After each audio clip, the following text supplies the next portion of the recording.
Hi மக்களே, எல்லாரும் எப்படி இருக்கீங்க? இன்னைக்கு நான் உங்களுக்காக 2025ல இப்போ புதுசா ரிலீஸ் ஆன பொன்மேன் அப்படின்னு சொல்லிட்டு ஒரு ரொம்ப வித்தியாசமான ஒரு மலையாள படம் கொண்டு வந்திருக்கேன். இது வரைக்கும் நீங்க இது போல ஒரு கான்செப்ட்ல படம் பார்த்திருக்க வாய்ப்பே கிடையாது. இந்த மாதிரி படங்களை மலையாளம் இண்டஸ்ட்ரியை தவிர வேற யாராலையும் எடுக்கவும் முடியாது மக்களே. இந்த படத்துடைய ஒன்லைன் சொன்னா கூட உங்களுக்கு இன்ட்ரெஸ்ட் கேட்டு போயிடும். இந்த படத்தெல்லாம் பொறுமையா உட்காந்து முழுசா பாருங்க. பாதி வரைக்கும் பார்த்தா கூட என்ன படம்டா இது அந்த மாதிரி தான் இருக்கும். படம் பார்த்து முடிக்கும் போது செம்ம படம் இல்ல, இந்த படத்தெல்லாம் நம்ம மிஸ் பண்ணவே கூடாது அப்படின்னு தோணும். ஓவரா புகழ்ந்தது போதும். இப்போ நம்ம கதைக்குள்ள போயிடலாம். அதுக்கு முன்னாடி நம்ம சேனலை சப்ஸ்கிரைப் பண்ணிக்கோங்க, பக்கத்துல வர பெல்லையும் கிளிக் பண்ணிக்கோங்க. இன்னமும் இன்ஸ்டால ஃபாலோ பண்ணாம இருக்கீங்க அப்படின்னா ஓடி போயிட்டு ஃபாலோ பண்ணிட்டு வந்துருங்க. இந்த படத்துடைய ஸ்டார்டிங் சீன்லயே யாரோ கட்சி போஸ்டரை சர்ச் சுவர்ல ஒட்டிருக்காங்க அப்படின்னு சொல்லிட்டு சர்ச்சை சேர்ந்தவங்க கிழிச்சுட்டு இருக்கும்போது அங்க ப்ரூனோ அப்படின்னு சொல்லிட்டு ஒருத்தன் வந்து பயங்கரமா சண்டை போடுறான். கட்சி எனக்கு உயிர் மாதிரி, கட்சி போஸ்டரை கிழிக்க உனக்கு எவ்வளவு தைரியம் அப்படின்னு சொல்லிட்டு யாரு போஸ்டரை கிழிக்கிறாங்களோ அந்த ஆள அடிச்சு மண்டையை உடைச்சு பெரிய சண்டையாக்கி விட்டுறான். இப்ப அப்படியே எங்க சீனை கட் பண்ணி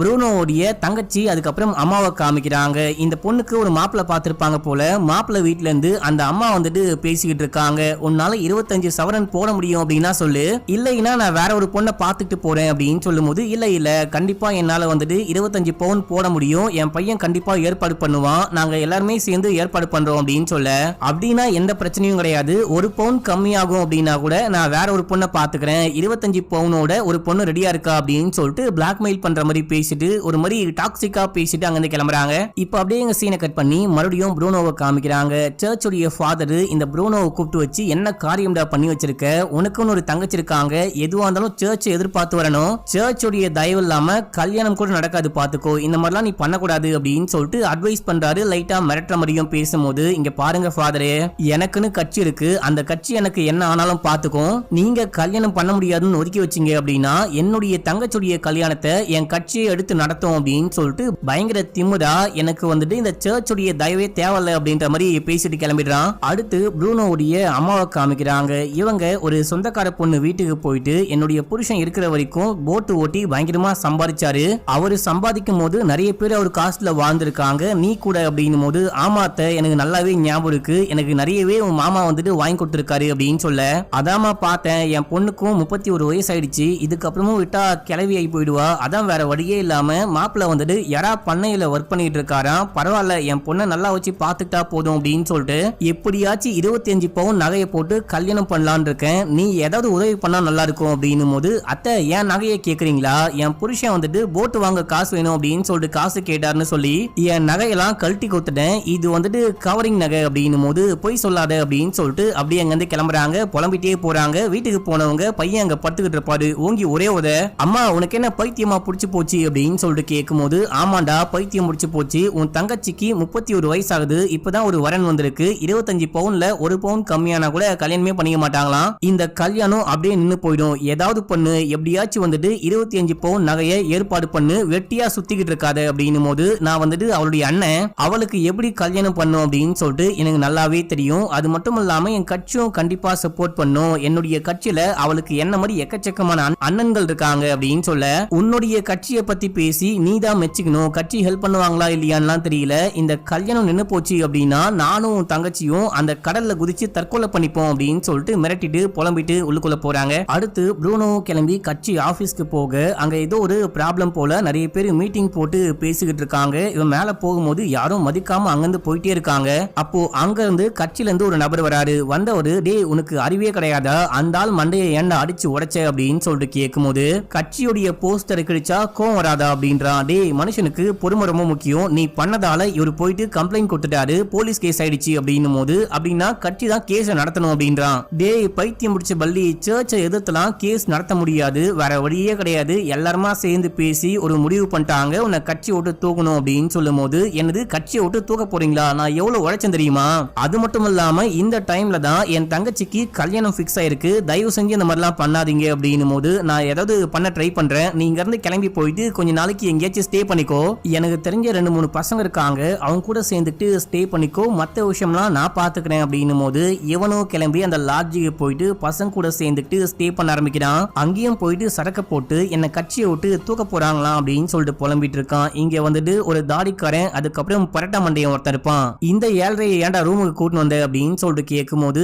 இவனுடைய எல்லா பிரச்சனையும் தாடிக்காரன் சொல்லும் போது அதுக்கு நம்ம என்ன பண்ண முடியும், மனுஷனா பொறுமை ரொம்ப அவசியம் அப்படின்னு சொல்லிட்டு அமைதியா போயிட்டு படுத்துட்டு இருக்க ப்ரூனோ அழுவுறான். அங்க இருக்கிற எல்லா திங்ஸையும் தூக்கி போட்டு உடைக்கும் போது டேய் உனக்கு இப்போ என்னதண்டா வேணும் அப்படின்னு சொல்லிட்டு கேட்க என்னுடைய தங்கச்சிக்கு கல்யாணம் முடிவாயிருக்கு, 25 சவரன் நகை கொடுக்கல அப்படின்னா கல்யாணமே நின்னு போயிடும் அப்படின்னும் போது கல்யாணம் நடந்தா நிறைய மொய் பணம் வருமா அப்படின்னு சொல்லிட்டு கேட்கும் போது அது எக்கச்சக்கமா வரும், அந்த மொய் பணத்தை வச்சு 25 சவரன் என்ன 30 சவரனே வாங்கலாம் அப்படின்னு சொல்றான். அப்படின்னா அதுவே போதும், எனக்கு தெரிஞ்ச பையன் ஒருத்தன் இருக்கான், அவனை போயிட்டு மீட் பண்ணி பேசலாம், அவன் என்ன கேட்டாலும் சரி சரி அப்படின்னு சொல்லு, அவன் சைன் கேட்டா கூட போட்டு கொடு, மற்ற விஷயங்கள் எல்லாத்தையும் அவனே பார்த்துப்பான், நகையை வந்துட்டு கல்யாணத்துக்கு முன்னாடி அவனே கொண்டு வருவான் அப்படின்னும் போது ரொம்ப நன்றி அப்படின்னு சொல்லிட்டு பாக்குறான். முதல்ல நீ கொஞ்சம் பொறுமையா இருந்தாதான் எல்லா விஷயத்திலையும் சாதிக்க முடியும் அப்படின்னு சொல்லிட்டு எந்திரிச்சு நிக்க இவனை பார்க்க ப்ரூனோக்கு அப்படியே கடவுள் மாதிரி தெரியுறான். இப்ப அப்படியே எங்க சீன் கட் ஆகுது, ஒரு பார்ல காமிக்கிறாங்க. இந்த பரட்ட மண்டையன் தாடிக்காரன் ப்ரூனோ 3 பேரும் போயிட்டு பார்ல வெயிட் பண்ணிக்கிட்டு இருக்கும் போது அங்க நம்ம ஹீரோ வராரு. ஹீரோவுடைய பேரு அஜேஷ் மக்களே. ஹீரோவுடைய வேலையே என்ன அப்படின்னா ஏதோ ஒரு வீட்டுல கல்யாணம் நடக்க போது அவங்களால இப்போதைக்கு பணம் ஏற்பாடு பண்ண முடியல, நகையை வாங்க முடியல அப்படின்னா நகையை ஒரு முன்னாடியே கொண்டு போயிட்டு கொடுத்துருவாரு. கொடுத்துட்டு கல்யாணம் முடிகிற வரைக்கும் அங்கேயே வெயிட் பண்ணுவாரு. கல்யாணம்லாம் முடிஞ்சதுக்கு அப்புறமா மொய் பணம் வரும் பாத்தீங்களா, அந்த மொய் பணத்தை கவுண்ட் பண்ணி எடுத்துட்டு கிளம்பிடுவாரு. ஒருவேளை கொடுத்த நகைக்கு மொய் பணம் கொஞ்சம் கம்மியா இருக்கு அப்படின்னு சொல்லிட்டு வச்சுக்கோங்களேன், அதுக்கேத்த மாதிரி நகையையும் ரிட்டர்ன் கையோட வாங்கிட்டு போயிடுவாரு அப்படின்றது தான் இவருடைய முக்கியமான பிசினஸ்.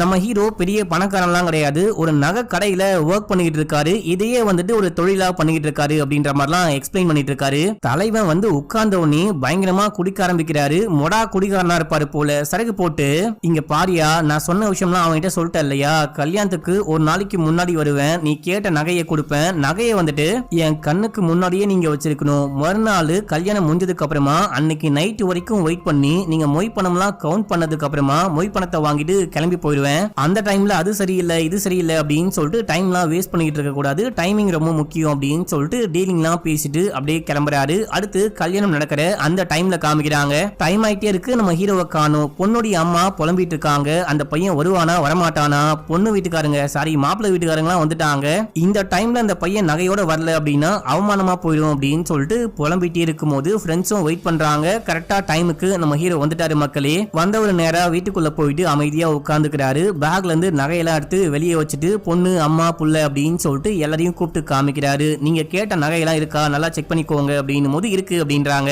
பொண்ணை கூப்பிடுங்க அப்படின்னு சொல்லிட்டு பொண்ணை கூப்பிட்டு நகையை வேணா போட்டு பாத்துக்கோங்க அப்படின்னு போது அதெல்லாம் பரவாயில்ல அப்படின்னு சொல்றாங்க. என்னமா இப்படி சொன்னா எப்படி அப்படின்னு சொல்லிட்டு பேக்ல இருந்து ஒரு பாண்டு பேப்பர் எடுக்கிறாரு. இதுல பொண்ணு சைன் போட்டோம் அப்படின்னு சொல்லும் போது அவங்க அப்படியே யோசிக்க ஆரம்பிக்கிறாங்க. சரி ஓகே போட்டு தான் ஆகணும் அப்படின்னு சொல்லிட்டு அவங்க சைன் போடலாம் அப்படின்னு சொல்லிட்டு வரும்போது அம்மா புடுங்கி சைன் போட்டுறாங்க. ஏமா என்ன காரியமா பண்ண, பொண்ணு தான் வழக்கமா சைன் போடணும், நீங்க ஏன் சைன் போட்டீங்க அப்படின்னு சொல்லிட்டு கேக்குறாரு. சரி ஓகே நகையெல்லாம் பத்திரமா வச்சுக்கோங்க, நாளைக்கு ஈவினிங் வரைக்கும் வெயிட் பண்ணுவேன், கல்யாணம் முடிஞ்சவனே மொய் பணத்தை என் கையில கொடுங்க, எடுத்துட்டு கிளம்பி போயினே இருப்பேன், அந்த டைம்ல ஊர் வந்து ஆயா வரணும் அத்திம்பேர் வரணும் அப்படின்லாம் வெயிட் பண்ண விட்டீங்க அப்படின்னா வேலைக்கே ஆகாது, கொடுத்த நகையை வாங்கிட்டு நான் பாடுன்னு கிளம்பி போயிட்டே இருப்பேன் அப்படின்னு சொல்லிட்டு ஹீரோ வெளியே போறாரு. இப்போ எல்லாரும் ரூமை விட்டு வெளியே போனதுக்கு அப்புறமா அந்த பொண்ணு அப்படியே நகையை பார்த்து சந்தோஷப்படுறாங்க, லைட்டா ஸ்மைல் பண்றாங்க. வெளியே போன ஹீரோ விண்டோ வழியா இந்த விஷயத்தை பார்க்க அந்த பொண்ணு விண்டோவை க்ளோஸ் பண்றா. அடுத்து அப்படியே கல்யாணத்துக்கு எல்லா ஏற்பாடுகளும் நடக்குது, மாப்பிள்ளை வீட்டுக்காரங்களாம் வந்துட்டாங்க, அந்த நகையெல்லாம் போட்டு அப்படியே அழகு பாக்குறாங்க. நம்ம ஹீரோ என்ன பண்றாரு அப்படின்னா ஒரு பக்கம் போயிட்டு சருகு போட்டு மட்டையை படுத்து கிடக்குறாரு. நம்ம ஹீரோவை இந்த படத்துல ஒரு சரியான குடிகாரன் அப்படின்ற மாதிரி தான் காமிச்சிருப்பாங்க. இப்ப அப்படியே எங்க சீனை கட் பண்ணா மறுநாள் காலையில கல்யாணமும் முடியுது. அன்னைக்கு நைட் அப்படியே காமிக்கிறாங்க. நம்ம ஹீரோ போதையெல்லாம் தெளிஞ்சு குளிச்சு முடிச்சுட்டு வெளியே வராரு. அப்படியே முதலாளி கால் பண்றாரு, என்னப்பா காசுலாம் வாங்கிட்டியா அப்படின்னு சொல்லிட்டு கேட்கும் போது இப்பதான் காசு வாங்க போயிட்டு இருக்க முதலாளி, காசை வாங்கிட்டு உங்களுக்கு கால் பண்றேன் அப்படின்னு சொல்லிட்டு போனை கட் பண்ணிட்டு அம்மாக்கும் கால் பண்றாரு. அம்மா நான் வர கொஞ்சம் லேட் ஆகும், கதவை லாக் பண்றாத, நீ போயிட்டு தூங்கு, நான் உள்ள வந்து படுத்துக்கிறேன் அப்படின்னு சொல்லிட்டு எங்கேயா காசு அப்படின்னு சொல்லிட்டு பரட்ட மண்டையன் அதுக்கப்புறம் ப்ரூனோவெல்லாம் மீட் பண்ணி கேட்கும் போது ஒரு சின்ன பிரச்சனை அப்படின்றாங்க. கல்யாணமே முடிஞ்சு போச்சு, இதுக்கப்புறம் சின்ன பிரச்சனை பெரிய பிரச்சனை அப்படின்லாம் ஒன்னும் சொல்ல முடியாது, முதல்ல பிரச்சனை என்னன்னு சொல்லு, அது சின்ன பிரச்சனையா இல்ல பெரிய பிரச்சனையான்னு நான் முடிவு பண்ணிக்கிறேன் அப்படின்னு சொல்ல ப்ரூனோ போயிட்டு சண்டை போட்டான் இல்லையா, அதனால சர்ச்ல இருந்தும் யாரும் வரவே இல்ல, அதே டைம்ல கட்சிக்காரங்களும் யாரும் வரவே இல்ல, சோ காசு கொஞ்சம் கம்மியா இருக்கு அப்படின்னும் போது அதை நான் கவுண்ட் பண்ணி பாக்குறேன் அப்படின்னு சொல்லிட்டு உள்ளுக்குள்ள போயிட்டு கவுண்ட் பண்றாரு. 13 பவுனுக்கான காசு மட்டும் தான் இருக்கு, மிச்ச 12 பவுனு எனக்கு கையோட வேணும், போயிட்டு அந்த நகையை கொண்டு வாங்க அப்படின்னும் போது எப்பா எப்பா அப்படின்னா பாதி நகையை கொடுக்குற மாதிரி ஆயிரும், நகைக்காக தான் என் பொண்ணையே அவங்க கல்யாணம் பண்ணிருக்காங்க, இந்த டைம்ல போயிட்டு நகையை கேட்டா பெரிய பிரச்சனை ஆயிடும், கொஞ்சம் வெயிட் பண்ணு அப்படின்னும் போது ஏமா வெயிட்லாம் பண்ண முடியாது, முன்னாடியே நான் சொன்னேன் இல்லையா எனக்கு நகை வேணும் இல்லனா பணம் வேணும் அப்படின்னு சொல்லிட்டு, ஒழுங்கா நீங்க போயிட்டு கூட்டிட்டு வரீங்களா இல்ல நான் போயிட்டு கூட்டிட்டு வரவா, அவங்கள போயிட்டு எழுப்பவா அப்படின்னு சொல்லிட்டு கேட்கும்போது, அதுவும் ஃபர்ஸ்ட் நைட்டு உள்ளுக்குள்ள போயிருக்காங்கப்பா, இந்த டைம்ல போயிட்டு எப்படி எழுப்ப முடியும் அப்படின்னு சொல்லிட்டு கேட்க, அதெல்லாம் எனக்கு தெரியாது, நீங்க போயிட்டு கதவை தட்டி எழுப்பி அந்த நகையை வாங்கிட்டு வாங்க அப்படின்னும் போது, வெயிட் பண்ணுப்பா நான் போயிட்டு பேசி பாக்குறேன் அப்படின்னு சொல்லிட்டு அம்மா போறாங்க. பையனை திட்டிக்கிட்டே போறாங்க. போயிட்டு கதவை தட்டும் போது பொண்ணு வந்து கதவை திறந்து, ஏமா இந்த டைம்ல ஏமா வந்து கதவை தட்டுவ அப்படின்னு சொல்லிட்டு கேட்கும் போது, வேற வழி இல்லாம தட்டிட்டேன், மொய் பணம் கம்மியா வந்திருக்கு, கொடுத்த நகையை அந்த பையன் கேட்கறான் அப்படின்னும் போது, என்னது கொடுத்த நகையை கேட்கறானா, இப்ப எப்படி கொண்டு வந்து கொடுக்க முடியும் அப்படின்னு சொல்லிட்டு யோசிக்கிறாங்க. உள்ள வர புருஷங்காரன் பயங்கரமான ஒரு இதுல இருக்கான் போல, ஃபார்ம்ல இருக்கான் போல, அடியே இந்த டைம்ல போயிட்டு என்னடி அம்மாட்ட பேசிட்டு இருக்க, ஒழுங்கா உள்ளுக்குள்ள வரியா இல்ல நான் வெளியே வரவா அப்படின்னு சொல்லிட்டு கேட்கும் போது, அம்மா இப்போ இங்க இருந்து கிளம்பு, அந்த ஆளு தூங்கினதுக்கு அப்புறமா நான் வரேன் அப்படின்னு சொல்லிட்டு உள்ள போயிடுறாங்க. அம்மா மறுபடியும் நம்ம ஹீரோ கிட்ட வந்து அவங்க தூங்கிட்டாங்க போல, கதவை தட்டினாலும் திறக்க மாட்டாங்க அப்படின்னும் போது, அப்படின்னா நானே போயிட்டு தட்டுறேன் அப்படின்னு சொல்ல, தம்பி அந்த மாதிரி பண்ணாத, கொஞ்சம் பொறு, கொஞ்சம் நேரம் கழிச்சு நானே வாங்கி தரேன் அப்படின்னும் போது, கிளவி என்ன நாடகம் ஆடிட்டு இருக்கியா, நான் தான் முன்னாடியே சொன்னேன் இல்லையா அப்படின்னு சொல்லிட்டு ஹீரோ சண்டை போட ஆரம்பிக்கும் போது, பையன் உள்ளுக்குள்ள இருந்து வெளியே வரான். பயங்கரமா காண்டாயிட்டான். எங்க அம்மாவை பார்த்து கிளவி நான் சொல்றேன், உனக்கு மரியாதையே கிடையாது, வெளியே போ அப்படின்னு சொல்லிட்டு புடிச்சு தள்ளி விட்டு பெரிய பிரச்சனையாகும் போது, டே கொஞ்சம் அமைதியாடுறா, உள்ளுக்குள்ள இருக்கவங்களுக்கு கேட்டா பெரிய பிரச்சனை ஆயிடும், ஏன்டா இந்த மாதிரி பண்ணிக்கிட்டு இருக்க அப்படின்னு சொல்லிட்டு அம்மா ஒரு பக்கம் சண்டையை நிப்பாட்டுறாங்க. அந்த பரட்ட மண்டையினும் வந்து சண்டையை நிப்பாட்டுறான். நீ என்ன பண்ணு, கொஞ்சம் மட்டும் வெயிட் பண்ணு, மாப்பிள்ள தூங்கினதுக்கு அப்புறமா பொண்ணு வெளியே வந்து நகையை கொடுக்குறாளாம், தயவு செஞ்சு கொஞ்சம் நேரம் மட்டும் வெயிட் பண்ணு அப்படின்னு சொல்லும் போது, அவன் எப்போ தூங்குறதுன்னு எனக்கு எப்படி தெரியும் அப்படின்னு சொல்ல, லைட் ஆஃப் ஆகும் இல்லையா அப்ப தெரியும் அப்படின்றாங்க. அப்ப சரி டே பரட்ட, நீ போயிட்டு சரக்க கொண்டு வா, லைட் ஆஃப் ஆகுதா இல்லையான்னு எங்க இருந்து பார்த்தா தெரியும், நாங்க போயிட்டு உட்கார்ந்துட்டு சரகு போட போறேன் அப்படின்னு சொல்லிட்டு அந்த பெட்ரூம்க்கு விண்டோ பக்கமா போயிட்டு உட்கார்ந்துட்டு சரகு போடுறாரு. ரொம்ப நேரமா வெயிட் பண்றாரு. நைட்டு 12 ஆயிடுச்சு, இன்னமும் லைட்டே ஆஃப் ஆகல, இவெல்லாம் அடங்கவே மாட்டான் போல அப்படின்னு அங்க இருக்க பரட்ட மண்டியன், யோ என்ன பேச்சியா பேசுற, கொஞ்சம் வெயிட் பண்ணியா அப்படின்னு சொல்லும் போது, நம்ம ஹீரோக்கு போதை தலைக்கேறி அப்படியே தூங்கிட்டாரு. திடீர்னு கண்ணை முடிச்சு பார்க்கும் போது நைட்டு 1:30 ஆகுது, ஆனா இன்னமும் லைட்டு அணையவே இல்ல, இவெல்லாம் அடங்க மாட்டான் போல அப்படின்னு சொல்லிட்டு பாட்டிலோட வேகமா ஓடுறாரு. பாட்டில தூக்கி அந்த விண்டோல அடிச்சு உடைக்கலாம் அப்படின்னு சொல்லிட்டு போக, டக்குன்னு அம்மா வந்து தடுத்து நிப்பாட்டுறாங்க. தம்பி அந்த மாதிரிலாம் பண்ணாத ப்ளீஸ் ப்ளீஸ் அப்படின்னு சொல்லிட்டு அழுகும் போது ஹீரோக்கு என்ன பண்றது அப்படின்னே புரியல. அமைதியா போயிட்டு உட்கார்றாரு. இப்ப அப்படியே எங்க சீனை கட் பண்ணி மறுநாள் காலைல காமிக்கிறாங்க. விடிஞ்சதுக்கு அப்புறமா ஹீரோ போதை தெளிஞ்சு எந்திரிச்சு வராரு. பார்த்தா அங்க இருந்து வண்டியில மாப்பிள்ள பொண்ணு எல்லாருமே கிளம்பிட்டு இருக்காங்க. ஐயோ என் நகை போகுது அப்படின்னு சொல்லிட்டு வண்டியை ஸ்டார்ட் பண்ண ட்ரை பண்ணும்போது, வண்டியில யாரோ காத்த புடுங்கி வச்சிருக்காங்க. யாரா என் வண்டியில இந்த காத்த புடுங்கி விட்டா அப்படின்னு சொல்லிட்டு அம்மா கிட்ட போயிட்டு அவங்க எங்க போறாங்க அப்படின்னு சொல்லிட்டு கேட்கும் போது, மாப்பிள்ள ஒரு டைப்பான ஆளா இருக்காரு. காலையில நான் எந்திரிச்சு வரத்துக்கு முன்னாடியே பாத்ரூம் சரியில்லை அப்படின்னு சொல்லிட்டு பொண்ணை கூப்பிட்டு நகையோட கிளம்பி போயிட்டாங்க அப்படின்னும் போது, எனக்கு அதெல்லாம் தெரியாது, நகை வேணும், நானே போயிட்டு நகையை வாங்கிக்கிறேன், அந்த ஊர் எங்க இருக்கு அப்படின்னு சொல்லிட்டு கேட்டு சண்டை போடும் போது, உன்னால அங்கெல்லாம் போயிட்டு நகை வாங்க முடியாது, தலை வெட்டிச்சரா அப்படின்னு சொல்லிட்டு ஒரு ஊர் இருக்கான், நாலா பக்கமும் தண்ணியை சுத்தி ஒரு சின்ன தீவு மாதிரி இருக்கும், போயிட்டு வரணும் அப்படின்னா கூட போட்டை தான் போயிட்டு வரணுமா, அது ரொம்ப ரொம்ப மோசமான ஊரு, ஒரு சரியான ஆம்பளையா இருந்தா நீ போயிட்டு வாங்கிக்கோ, முடிஞ்சா வாங்கிக்கோ அப்படின்னு சொல்ல, தம்பி நீ அங்க போயிட்டு மாட்டிக்காத, தேவையில்லாத பிரச்சனையும் கிரியேட் பண்ணாத, கொஞ்சம் வெயிட் பண்ணு, நான் என் பையனை அமுச்சு விடுறேன், இவன் போயிட்டு நகையை வாங்கிட்டு வருவான் அப்படின்னும் போது, இவன்லாம் எந்த வேலைக்கும் சரிப்பட்டு வர மாட்டான், இவனெல்லாம் இதுக்கப்புறம் நம்பவே முடியாது, என்னுடைய நகையை எப்படி வாங்கணும் அப்படின்னு சொல்லிட்டு எனக்கு நல்லாவே தெரியும், நானே போயிட்டு வாங்கிக்கிறேன், டேய் ஆம்பளையா இருந்தா போயிட்டு அந்த நகையை வாங்கிட்டு வான்னு சொன்ன இல்லையா, நான் போயிட்டு நகையோட வரண்டா அப்படின்னு சொல்லிட்டு நம்ம ஹீரோ வண்டியை தள்ளிட்டு அப்படியே அழுதுகிட்டே அங்கிருந்து கிளம்புறாரு. இப்ப அப்படியே எங்க சீன் கட் ஆகுது. இப்ப அப்படியே எங்க சீனை கட் பண்ணி நம்ம ஹீரோயினை காமிக்கிறாங்க. புருஷங்காரன் வீட்டுல ஃபங்க்ஷனுக்கு ஏற்பாடு பண்ணிருக்காங்க அப்படின்னு சொல்லிட்டு மாமியாரும் நாத்தனாரும் வந்துட்டு அலங்காரம்லாம் பண்ணி விடுறாங்க. நகை ரொம்ப அழகா இருக்கு, இந்த நகையை போட்டதுக்கு அப்புறம் தான் நீங்க ரொம்ப ரொம்ப அழகா இருக்கீங்க அப்படின்னு சொல்லிட்டு நாத்தனாரும் மாமியாரும் மாறி மாறி சொல்றாங்க. அதுக்கப்புறம் கூட்டிட்டு போயிட்டு ஃபங்க்ஷன்ல உட்கார வைக்கிறாங்க. பார்த்தா அங்க நம்ம ஹீரோ நிக்கிறாரு. ஹீரோ அப்படியே இந்த பொண்ணை முறைக்க, அந்த பொண்ணு பயங்கரமா ஷாக் ஆகுறா, இவன் நம்மள வாழவே விடமாட்டான் போல அப்படின்னு சொல்லிட்டு புலம்பிட்டே இருக்கும் போது, இதே டைம்ல அம்மா ப்ரூனோ மத்த சொந்தக்காரங்களாம் வராங்க. ஹீரோயினுக்கு அம்மாவையும் சொந்தக்காரங்களையும் பார்த்ததுக்கு அப்புறம் தான் உயிரே வருது. ஓடி போயிட்டு அம்மாவை ஹக் பண்ற மாதிரி, அவன் இங்கேயும் தேடி வந்துட்டாமா, நகையை வாங்காம போமாட்டான் போல, இங்க அவன் ஏதாவது பிரச்சனை பண்ணி நகையை வாங்கிட்டு போயிட்டான் அப்படின்னா நீங்க போகும்போது என்னையும் கூடவே கூட்டு போனோம் அப்படின்னும் போது, அடி பாவி அந்த மாதிரிலாம் பேசாத, நான் எவ்வளவு கஷ்டப்பட்டு இந்த கல்யாணத்தை பண்ணி வச்சிருக்கேன் தெரியுமா, அமைதியா வா, என்ன ஆனாலும் பாத்துக்கலாம் அப்படின்னு சொல்லிட்டு போயிட்டு உட்கார்ந்துட்டு அப்படியே பேச ஆரம்பிக்கிறாங்க. என் மாமியாருக்கும் நாத்தனாருக்கும் நகை மேலதான் கண்ணு, நகைக்காக மட்டும்தான் என்ன கல்யாணமே பண்ணிருக்காங்க,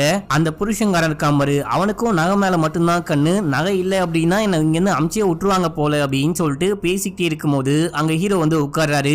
என்னுடைய நகை இல்லாம நான் இந்த ஊரை விட்டு போறதா கிடையாது, எனக்கு நகை கொடுக்காம யாராலையும் சந்தோஷமாவே வாழ முடியாது அப்படின்னும் போது உடனே அம்மா சொல்றாங்க, இந்த நகைக்காக மட்டும்தான் என் பொண்ணை கல்யாணம் பண்ணி இங்க வீட்டுல வச்சிருக்காங்க, இல்லனா துரத்தி விட்டுருவாங்க, கொஞ்சம் பெரிய மனசு பண்ணு, எப்படியாச்சும் நகையை நான் வாங்கி கொடுக்குறேன் இல்லனா காசு கொடுக்குறேன் அப்படின்னும் போது அவரு பேசாம அங்கிருந்து கிளம்பிடுறாரு. இப்போ அங்க இருக்க மாப்பிள்ளை வீட்டுக்காரங்களாம் நீ யாரு தம்பி அப்படின்னு சொல்லிட்டு கேட்கும் போது நான் கசின்னு, நம்ம போயிட்டு சரக்கு போடலாமா அப்படின்னு சொல்லிட்டு ஒரு ஓரமா போயிட்டு குடிக்க ஆரம்பிக்கிறாங்க. ப்ரூனோ அங்கதான் நிக்கிறான். அட இந்த 7:30 இங்கே வந்துச்சு அப்படின்னு சொல்லிட்டு பார்க்க நம்ம ஹீரோ போயிட்டு சரக்கு போட ஆரம்பிக்கிறாரு. ஆமா நீங்க பொண்ணு வீட்டுக்காரங்களுக்கு எந்த முறை அப்படின்னு சொல்லிட்டு கேட்கும் போது அதை ப்ரூனோவே சொல்லுவான் அப்படின்னு சொல்லிட்டு மாட்டி விடுறாரு. எங்க அப்பாவுடைய 2வது தங்கச்சியோடைய தங்கச்சி மகன் அப்படின்னு சொல்லும் போது ஓ அப்படியா அப்படின்னு சொல்லிட்டு அப்படியே சரக்கு போடுறாங்க. ஹீரோ பயங்கரமா குடிக்கிறாரு.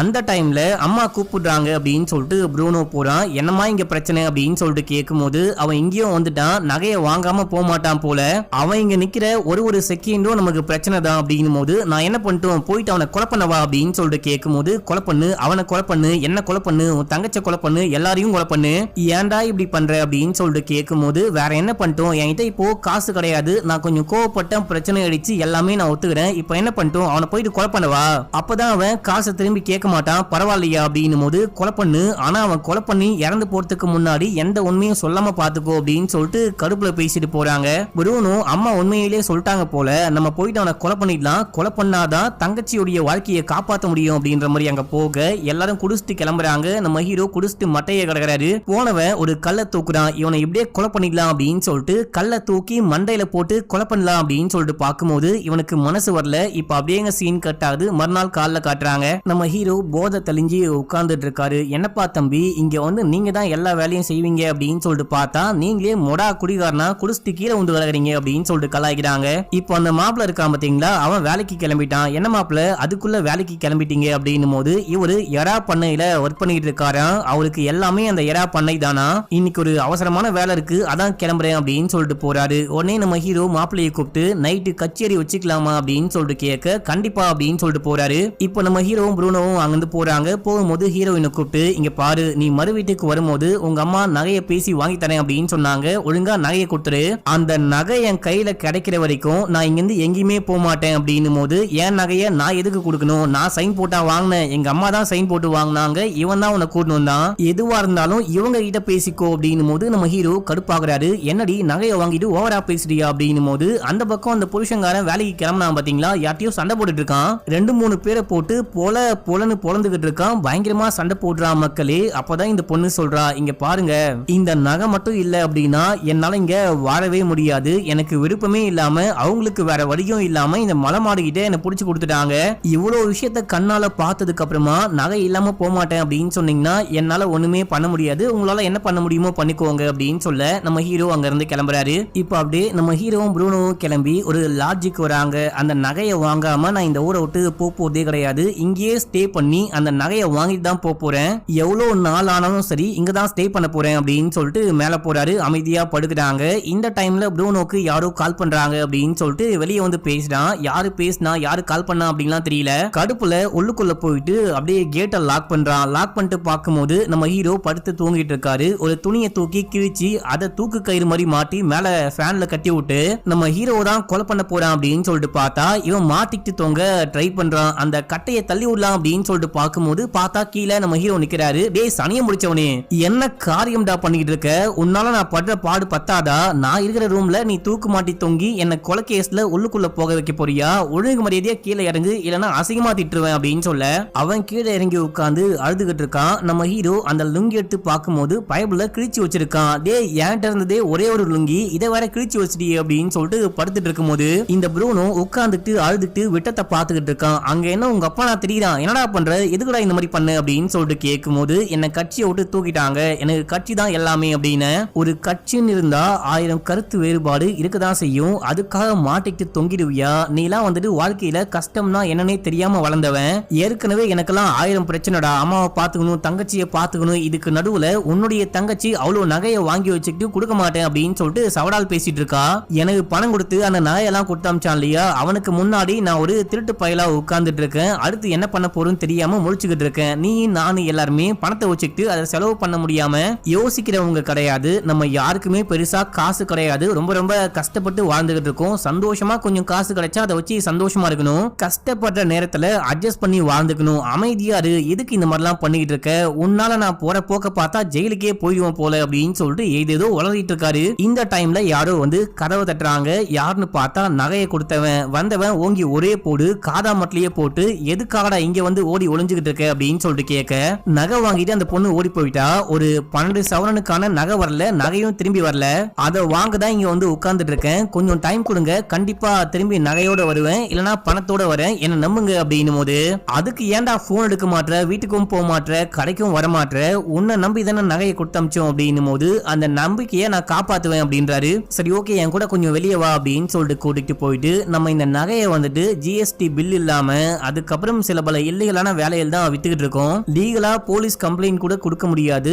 ஏதாவது பண்ணி அந்த நகையை வாங்கிட்டு வர வழியை பாரு, காசு இருக்கா அப்படின்னு சொல்லிட்டு கேட்டு கொஞ்சம் காசும் கொடுத்துட்டு, உன் மேல நம்பிக்கை இருக்கு, நீ கண்டிப்பா நகையோட வா அப்படின்னு சொல்லிட்டு கிளம்புறாரு. நம்ம ஹீரோ உள்ளுக்குள்ள போயிட்டு, முதலாளி என்ன நம்பி 2 நாள் டைம் கொடுத்துட்டு கொஞ்சம் காசும் கொடுத்துட்டு போயிருக்காரு, அதுக்குள்ள நான் ஏதாவது பண்ணும், நீ வந்துட்டு உன் மச்சானுக்கு கால் பண்ணு அப்படின்னும் போது, இப்ப அந்த மலமாடு எதுக்கு காலு அப்படின்னு சொல்லிட்டு கேட்க, நீ முதல்ல போன் பண்ணி கொடுறா அப்படின்னு சொல்லிட்டு போன் பண்ணி வாங்கி, இன்னைக்கு உங்களுடைய எறா பண்ணையில குடிக்கலாமா அப்படின்னு சொல்லிட்டு கேட்க, குடிக்கலாம் அப்படின்னு சொல்லிட்டு அவனும் போனை கட் பண்ணிட்டான். இப்ப அப்படியே எங்க சீன் கட்டாது. நம்ம ஹீரோ ஃப்ரெண்ட்ஸை கூப்பிட்டு ப்ரூனோவையும் கூப்பிட்டு அந்த மச்சானுடைய எறா பண்ணைக்கு போறாங்க. இவரு எறா பண்ண வச்சிருந்த மக்களே எறா பண்ணையில வேலை தான் பாக்குறாரு. அங்க போயிட்டு சரக்கு போட ஆரம்பிக்கிறாங்க. நம்ம ஹீரோ ஒரு மொடா குடிக்காரன் அப்படின்னு சொல்லிட்டு உங்களுக்கு நல்லாவே தெரியும். போட்டு குடிக்கிறாரு குடிக்கிறாரு குடிக்கிறாரு அப்படின்னு சொல்லிட்டு குடிச்சிட்டே இருக்காரு மனுஷன். நைட் ஆயிடுச்சு. கூட வந்த நம்ம ஹீரோடைய ஃப்ரெண்டு, இங்கதான் இவ்வளவு எறா இருக்கு இல்லையா, கொஞ்சம் எறாவை தூக்கி ஆக்கி சாப்பிட்டா சுட்டு சாப்பிட்டா சூப்பரா இருக்கும் அப்படின்னும் போது, அதெல்லாம் முடியவே முடியாது, இந்த விஷயம் என் முதலாளிக்கு தெரிய வந்தா பெரிய பிரச்சனை ஆயிடும், அது மட்டும் இல்லாம எறா பண்ணையில நான் ஆட்டையெல்லாம் போட மாட்டேன், உழைச்சி சம்பாதிப்பேன் அப்படின்னும் போது,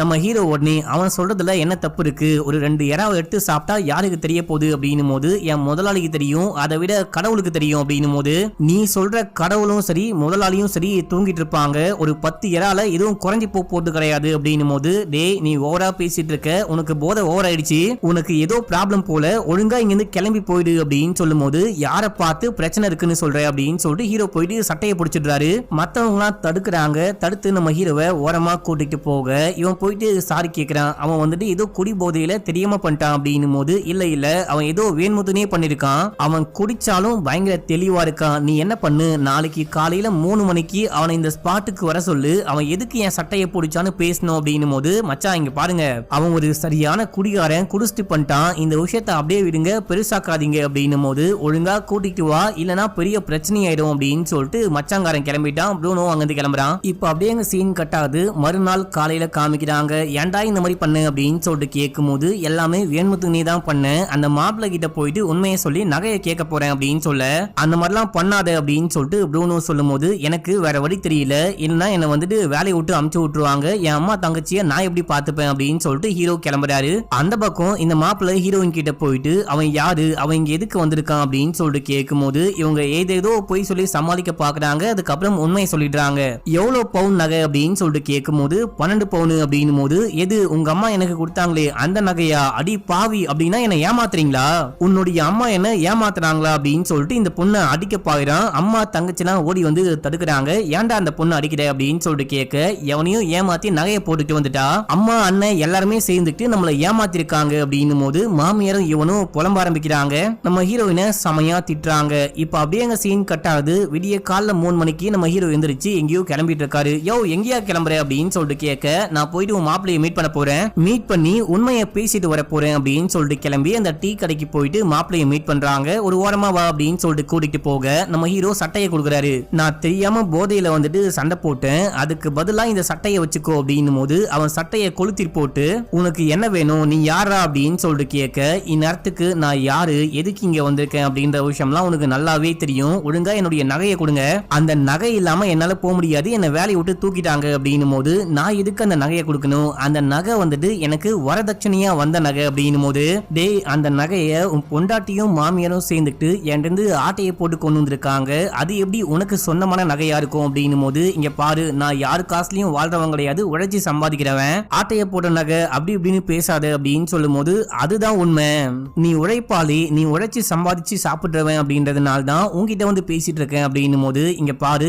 என் சிச்சுவேஷனையும் புரிஞ்சுக்கோ, அக்காக்கு கல்யாணம் ஆகி போய் மாமா வந்துட்டு இன்னும் 4 பவுன் வேணும் அப்படின்னு சொல்லிட்டு கேட்டுக்கிட்டு இருக்காரு. தங்கச்சிக்கு கூடிய சீக்கிரமே கல்யாணம் ஆக போகுது, அது எல்லாத்துக்கும் இந்த நகையை தான் நம்பி இருக்கேன் அப்படின்னு போது நம்ம ஹீரோ கடுப்பாயிட்டாரு. உனக்கு சொன்னா புரியாதா, எங்க ஊர் சைடு ஒரு விஷயம் சொல்லுவாங்க, பொண்டாட்டி கிட்ட வரதட்சணை வாங்கி வாழக்கூடாது, பொண்டாட்டியுடைய காசுல முந்தானியை விரிக்க கூடாது அப்படின்னு சொல்லுவாங்க. அப்படி பண்ணா நீ ஆம்பளையே கிடையாது, கேவலமானவன் அப்படின்னு சொல்ல இவன் கடுப்பாயிட்டு கத்தியால ஹீரோவை குத்திட்டு அங்கிருந்து நடந்து போயிட்டே இருக்கான். நம்ம ஹீரோவும் கடுப்பாயிட்டாரு. உன்னால இது மட்டும் தான் பண்ண முடியுமா, வேற ஒன்னும் பண்ண முடியாதா அப்படின்னு சொல்லிட்டு ஓ ஓ ஓ அப்படின்னு சொல்லிட்டு கத்தும் போது அவன் கண்டுக்காம போயிட்டே இருக்கான். நேரா வீட்டுக்கு போயிட்டு பொண்டாட்டிக்கு முன்னாடியே கத்திய கழுவ இவங்க அப்படியே ஷாக் ஆகுறாங்க. அப்படியே பயங்கரமா அழுகுறாங்க. மனசே உடைஞ்சு போச்சு, நம்மளால வந்துட்டு ஒரு அப்பாவையே இருந்தாலும் குத்திட்டு வந்துட்டானே அப்படின்னு சொல்லிட்டு அழுகுறாங்க. அப்புறம் அண்ணாக்கு கால் பண்ணி என் புருஷன் அந்த பையனை கத்தியால குத்திட்டான் அப்படின்னு சொல்ல நான் என்ன விஷயம் ஆச்சுன்னு பாக்குறேன் அப்படின்னு சொல்லிட்டு அண்ணன்காரன் மறுநாள் காலையில கிளம்பி வந்துட்டு அம்மாக்கு உடம்பு சரியில்லை, தங்கச்சிய கூட்டிட்டு போறேன் அப்படின்னும் போது தங்கச்சியெல்லாம் அனுப்ப முடியாது அப்படின்னு சொல்றான்.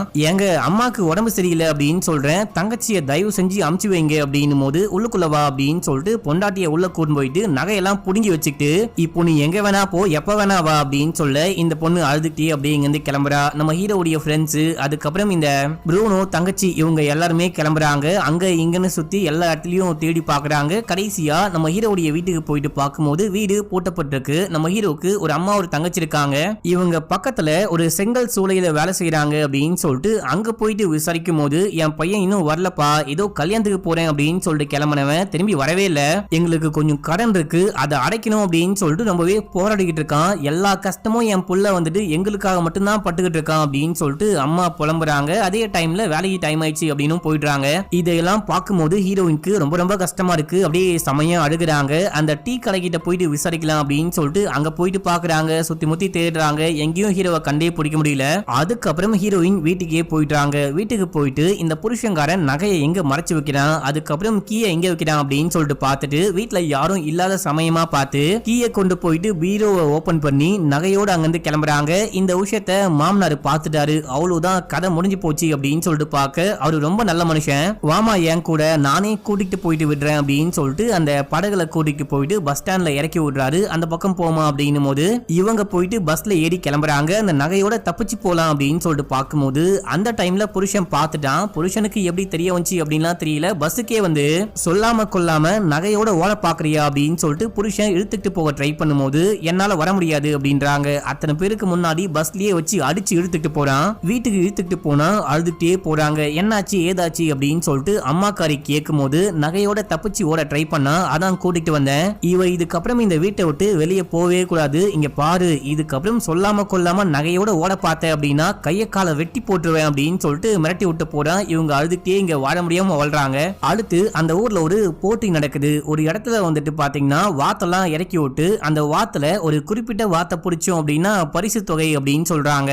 அந்த வாத்தை பிடிக்க நிறைய பேர் இறங்கி ட்ரை பண்ணிட்டே இருக்கும் போது மரியோ உன்னால முடியும் ஓ ஓ ஓ அப்படின்னு சொல்லிட்டு கத்த இந்த சவுண்டை எங்கேயோ பார்த்திருக்குமே அப்படின்னு சொல்லிட்டு திரும்பி பார்த்தா அது நம்ம ஹீரோ தான். நம்ம ஹீரோக்கு ஒன்னும் ஆகல, ஹாஸ்பிட்டலுக்குலாம் போயிட்டு கட்டு போட்டுட்டு இங்க வந்துட்டாரு போல. ஹீரோயினும் ஹீரோவை பாக்குறாங்க. அப்பாடா இவனுக்கு ஒன்னும் ஆகலையா அப்படின்னு சொல்லிட்டு இந்த மாப்பிளக்காரன் ஹீரோவை பார்த்துட்டு எந்திரிச்சு கிட்ட போயிட்டு நீ இன்னும் சாகலையா அப்படின்னு சொல்லிட்டு கேட்க, நான் சாகணும் அப்படின்னா நீ 4 வாட்டி இன்னும் அதிகமா குத்தணும், ஆனா நீ எத்தனை வாட்டி குத்தினாலும் நான் கடைசியா இறந்துட்டேனான்னு செக் பண்ணிட்டு போ அப்படின்னும் போது இங்க பாரு நான் உன்னை கொலை பண்ணும் அப்படின்லாம் குத்தல, உன்னை குத்திட்டு நான் எதுக்கு ஜெயிலுக்கு போறேன், ஆனா கொலை பண்ணணும்னு முடிவு பண்ணிட்டேன் அப்படின்னா உன்னை குத்த வேற ஒரு கத்திய வச்சிருக்கண்டா அப்படின்னும் போது முடிஞ்சா குத்திக்கோ, செத்தாலும் எந்திரிச்சு வந்து நகையை வாங்கிட்டு போவண்டா அப்படின்னு சொல்லிட்டு ஊன்னு சொல்லிட்டு போறாரு. அடுத்து நம்ம ஹீரோயின் ஹீரோவை தனியா மீட் பண்றாங்க. இப்போ எதுக்கு என்ன தனியா வர சொன்ன அப்படின்னு சொல்லிட்டு கேட்க, என்ன மன்னிச்சுக்கோ, அந்தாலும் உன்னை குத்துனது எனக்கு நல்லாவே தெரியும், எல்லாத்துக்கும் காரணம் நான் தான், இந்த மாதிரிலாம் நடக்கும்னு சொல்லிட்டு நான் எதிர்பார்க்கல அப்படின்னும் போது என்னுடைய தொழில இதெல்லாம் சாதாரணம், ஆனா இந்த வாட்டி கொஞ்சம் ஓவரு அப்படின்னு சொல்றாரு.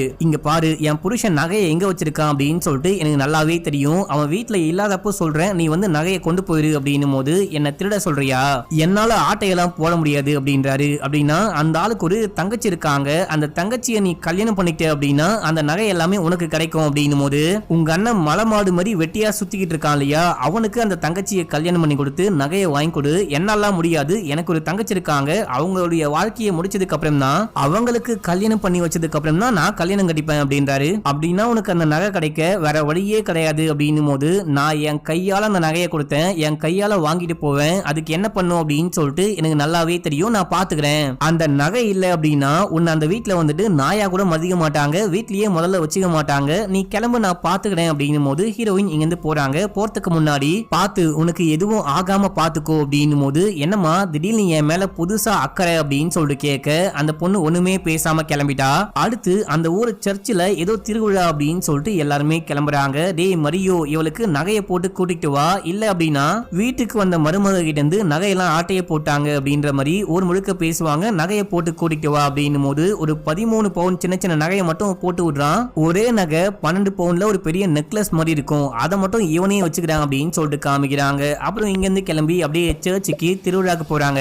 அங்க நம்ம ஹீரோ நின்னுகிட்டு இருக்காரு. இந்த பொண்ணு போட்டுக்கிற நகையை கவுண்ட் பண்ணி 13 பவுன் இந்த பொண்ணு கிட்ட இருக்கு, எனக்கு சேர வேண்டிய 12 பவுன் எங்க அப்படின்னு சொல்லிட்டு கேட்க அவன் அப்படியே முடிக்கிறான். கண்டிப்பா நீ அந்த விஷயத்த உன் ஓட்டு வீட்டுல வச்சிருக்க மாட்ட, உன் இடுப்புல சொறி வச்சிருக்கியா அப்படின்னு சொல்லிட்டு கேட்க இவன் எப்படி கண்டுபிடிச்சான் அப்படின்ற மாதிரி அவன் பாக்குறான். இந்த திருவிழா முடிஞ்சு போறதுக்குள்ள அந்த நகையை வாங்காம விட மாட்டேன் அப்படின்னும் போது உன்னால முடிஞ்சதை பாத்துக்கோ அப்படின்னு சொல்லிட்டு படகை ஓட்டிட்டு போக நம்ம ஹீரோயினை கூப்பிட்டு நான் அந்த நகையோட வருவேன், எனக்காக நீ வந்துட்டு அந்த சர்ச்சு கிட்ட வெயிட் பண்ணு அப்படின்னும் போது எதுக்காக அப்படின்னு சொல்லிட்டு புருஷங்காரன் கேட்கும் போது இல்ல நகையை நான் வாங்கிட்டேன், சேஃபா இங்க இருந்து கிளம்புறேன்னு சொல்லிட்டு போக அப்படின்றாரு. போனா பைத்தியம் அப்படின்னு சொல்லிட்டு அப்படியே சர்ச்சுக்கு போயிட்டு சாமிலாம் கும்பிட ஆரம்பிக்கிறாங்க. இந்த டைம்ல நம்ம ஹீரோ கால் பண்றாரு. இவனுக்கு கால் பண்ணி டேய் உனக்கு வந்துட்டு அந்த நகையை விட இந்த இறால் பண்ணை ரொம்ப முக்கியம்னு எனக்கு நல்லாவே தெரியும், அது மட்டும் இல்லாம அந்த நகையுடைய வர்த்தை விட இங்க இருக்க இறாலுடைய வர்த்து ரொம்ப ரொம்ப அதிகம், பல மடங்கு அதிகம், நீ இங்க வரியா இல்லனா மொத்தமா திறந்து விடுவா அப்படின்னு சொல்லிட்டு பிளாக்மெயில் பண்ண. டேய் அந்த இறால் பண்ணை மேல கைய வைக்காத, நான் உன்னை என்ன பண்ணுவனே தெரியாது, நீ அமைதியாரு, நான் வரேன் வரேன் அப்படின்னு சொல்லிட்டு கிளம்புறான். நம்ம ஹீரோ கொஞ்சம் கொஞ்சமா திறந்து விளையாடிட்டு இருக்காரு. இவன் கிட்ட போக என் கிட்ட வராத, கிட்ட வந்தனா மொத்தமா உடைச்சு விட்டுருவேன், நீ அந்த நகையை தூக்கி போடு அப்படின்னு சொல்ல அவனும் தூக்கி போடுறான். நம்ம ஹீரோ அந்த பண்ணையை ஓபன் பண்ணி விட்டு நகையோட ஓடுறாரு. இவன் போயிட்டு பண்ணையை க்ளோஸ் பண்ணிட்டு ஹீரோவை பிடிச்சிடுறான். ரெண்டு பேருக்கும் மாத்தி மாத்தி சரியான சண்டை. இந்த சண்டையை பெருசா காட்ட முடியாது, வேணா போட்டோவா காமிக்க சொல்றேன். இதே டைம்ல அந்த பக்கம் நம்ம ஹீரோயினை காமிக்கிறாங்க. ஹீரோயினும் அந்த நாத்தனாரும் பேசிட்டு இருக்காங்க, ஏதோ வாங்கிட்டு இருக்காங்க. அப்போ நம்ம ஹீரோயின் நாத்தனார் கிட்ட உனக்கு வந்துட்டு ஒரு மாப்பிள்ள பாத்துருக்காங்க இல்லையா, அவனை பிடிச்சிருக்கா, இந்த கல்யாணத்துல உனக்கு விருப்பம் இருக்கா அப்படின்னு சொல்லிட்டு கேட்க நீங்க மட்டும்தான் விருப்பம் இருக்கான்னு கேக்குறீங்க, வேற யாரும் என்கிட்ட வந்து கல்யாணம் பிடிச்சிருக்கா மாப்பிள்ள பிடிச்சிருக்கான்னு கேட்க போறாங்க, யாருமே கேட்கவே இல்லை அப்படின்னும் போது ஏன் கேக்குறேன் அப்படின்னா விருப்பம் இருந்தா மட்டும் கல்யாணம் பண்ணிக்கோ, இல்லனா இந்த கல்யாணத்துக்கு அப்புறமா உனக்குன்னு சப்போர்ட்டுக்கு யாருமே வரமாட்டாங்க, நீ மட்டும்தான் கஷ்டப்படணும் அப்படின்னு சொல்லிட்டு இவங்க கையில இருக்க வலையெல்லாம் அந்த பொண்ணுக்கு போட்டு விடுறாங்க. இப்ப அப்படியே எங்க சீனை கட் பண்ணி அந்த பக்கம் நம்ம ஹீரோவை காமிக்கிறாங்க. ரெண்டு பேரும் சண்டை போடும்போது நம்ம ஹீரோ வந்துட்டு அங்க ஒரு மிஷின் இருக்கும், அந்த மிஷின்ல இவனை தள்ளி விட்டு அந்த நகையை வாங்கிடுறாரு. டே என் நகையை கொண்டு போவாத அப்படின்னும் போது இது என்னுடைய நகடா அப்படின்னு சொல்லிட்டு அங்க இருந்து கிளம்புறாரு. அவன் நல்லா மாட்டிக்கிட்டான். நம்ம ஹீரோ அங்க போயிட்டு மூஞ்ச கழுவிட்டு அங்கிருந்து போலாம் அப்படின்னு சொல்லிட்டு பாக்க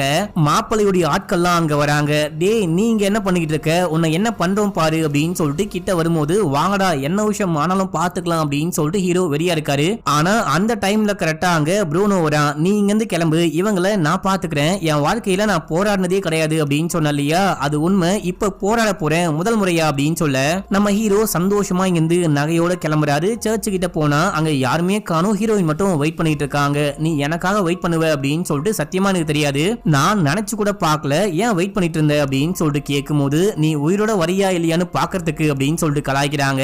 நான் இந்த நகையை எப்படியோ அவங்க இருந்து புழுங்கிட்டு வந்துட்டேன், இந்த நகை இல்ல அப்படின்னா உனக்கு வாழ்க்கையே இல்லைன்னு சொன்னியே, இப்ப நீ எப்படி அங்க போவ அப்படின்னு சொல்லிட்டு கேட்க நான் ஏன் அங்க போறேன், எனக்கு அவன் கூட வாழவே பிடிக்கல அப்படின்றாங்க. நீ அங்க போற அப்படின்னா கிளம்பு, இல்ல கொல்லம் தான் போற அப்படின்னா என் கூட வா, நான் கூட்டிட்டு போறேன் அப்படின்னு சொல்ல இவங்களும் கிளம்புறாங்க. இப்ப அப்படியே போட்ல போயிட்டே இருக்கும் போது அந்த பொண்ணு நகையெல்லாம் கழட்டி வைக்கிறா. அப்ப நம்ம ஹீரோ அந்த பொண்ணை பார்த்துட்டு நகையே இல்லாம தான் நீ ரொம்ப ரொம்ப அழகா இருக்க, உன்னுடைய அழகே இப்பதான் தெரியுது அப்படின்றாரு. இதோட இந்த படத்துடைய ஸ்டோரியும் முடிக்கிறாங்க.